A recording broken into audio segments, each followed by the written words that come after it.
Hi, this is Will Gray. Now, someone asked me recently, what's the difference between good and evil? Well, I thought about that and tried to figure out a way to explain it in terms that I can put in 10 minutes on a video. And it was tricky. It's taken me a couple of days to consider it and figure out exactly what I'm going to say. So, here we go. First of all, I need to explain a concept called the field of intent. The field of intent is most obviously and most famously known for a particular test they did with particles. Now, how it worked is they shot particles through something and then viewed it. And the trick is, and then they tried it without viewing it. And the trick is when you look at the particle, it's a solid particle and it acts like a particle. But when you're not viewing it, it acts like a wave. Now, quantum theory then, of course, wanted to know why, and they've been working on it and working on it and working on it. And the best way that I can explain it is something called the field of intent. Now, the idea is that the actual point of the person looking at it makes it do something. Now, I know that sounds a little odd, but I can give more examples in everyday life. Now, I know this is a hard concept to grasp, but the reality of the situation is that we are all creators. We are all part of the source. We are all one. We're just different parts of the one. Now, because of that, we all can create, we all can manifest, we all can control in some ways our own destiny, but the difference between fate, destiny, and how it works together with free will, that'll be another video. We'll deal with that later. What I'm talking about here is, have you ever heard the phrase, if you go looking for evil, you'll find it? Well, the opposite is true as well. If you go looking for good, you'll find it. This is field of intent in action. Alright? You go, this is what I'm going to see, and lo and behold, you do. Alright, now, am I saying that the evil wasn't there beforehand? No. But it's the parts that now registers, the part that now shows up.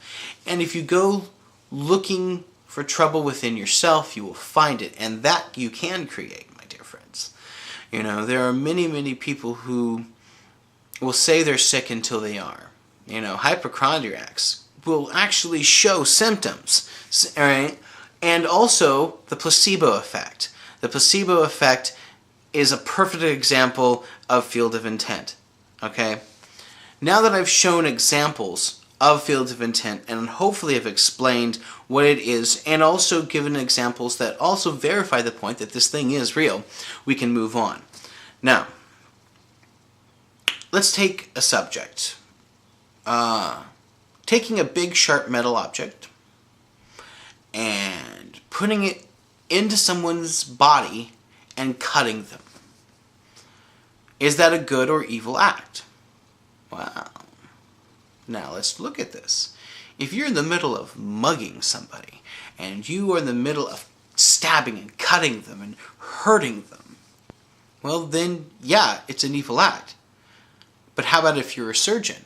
How about if you're cutting into them with metal tools and the chest spreader, and that's worse than being stabbed, to do a life-saving procedure? Well, that's a good thing. So, taking a sharp metal object and cutting someone itself is not a good or bad thing.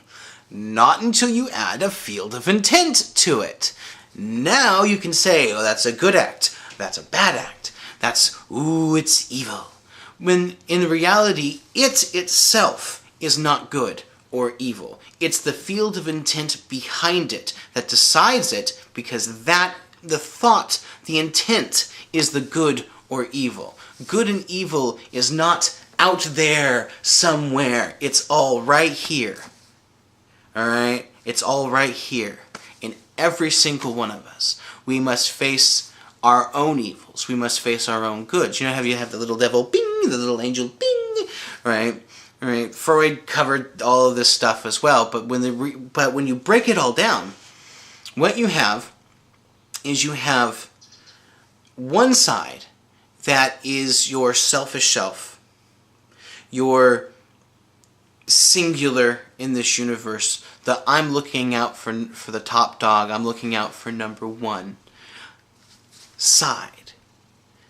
From that side comes all of your evil intentions, any of your evil acts. An evil act itself is something that gives you a gain at the loss of others. You know, anything that pulls away from the whole, the we are all one bit. You know, if you really start attacking other people, you are also attacking yourself. And this is counterproductive. But it is also not with the flow of the universe. Now, if you're trying to do an act that actually takes that away, you have the other side. You have the selfless, the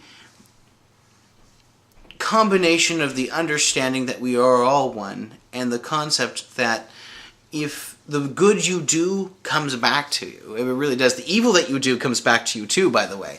You know, many religions talk about this. You know, I mean, karma is a perfect example of this. Within the paganistic Wiccan beliefs, it's the threefold rule: whatever you send out comes back to you. The golden rule: do not do unto others as you would have them do unto you, because they will. This is a constant reality. It's one of the truths of the universe.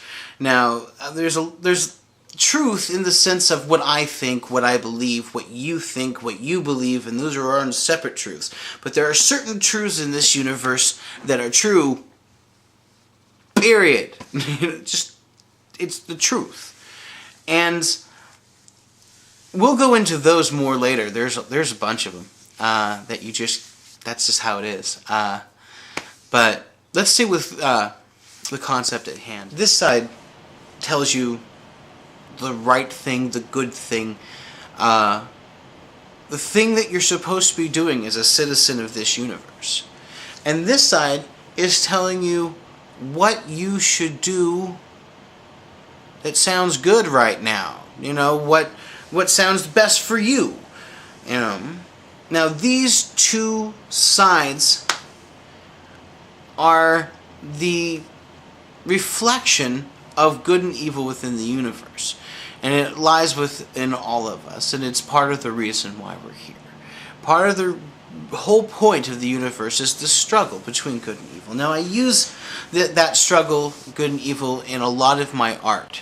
A lot of my pictures, a lot of my storyline is this large fight between good and evil. So, to sum up all of this, the difference between good and evil is perception of the event. Why? The how.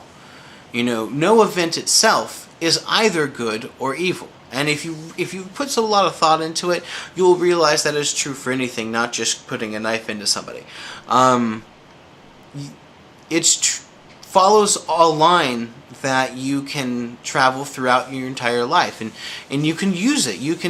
Here's a good way of deciding whether or not you have a good or evil act going on. Take a trait, any trait. Doesn't matter what it is. Alright? Now, make every person in the world have it. Alright? And I don't mean just the school teachers and garbage men. I mean elected officials, kings, queens, emperors, whoever is in your universe, your president. It doesn't matter. Police officers, doctors, everyone that you rely on has this trait. If it makes the world a better place, it's a good thing. If it makes the world a worse place to be, it's a bad thing. Something to consider. So, nothing is good or evil until given a field of intent. This is Will Gray. Think about it. Talk to you again soon. Love what you do.